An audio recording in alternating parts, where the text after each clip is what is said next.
In this exercise, we have to find the remainder when 3x to the power of 4 plus 6x cubed minus 2x plus 4 is divided by x plus 2.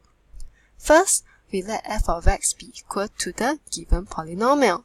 So we let f of x be equal to 3x to the power of 4 plus 6x cubed minus 2x plus 4. Next, we think about what value of x will make the divisor x plus 2 equal 0.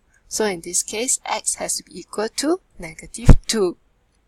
Okay, we will then substitute x as equal to negative 2 in f of x.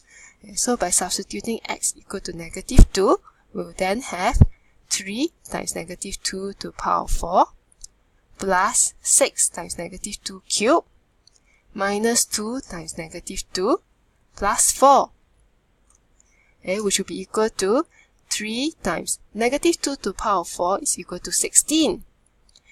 Okay, negative 2 cubed will give me negative 8, okay, and the rest remains the same. 3 times 16 will be 48.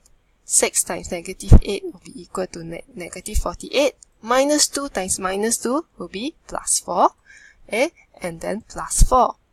Okay, so if we calculate this, 48 minus 48 will be 0, plus 4, the final answer will be 8. Okay, in other words, the remainder will just be equal to 8.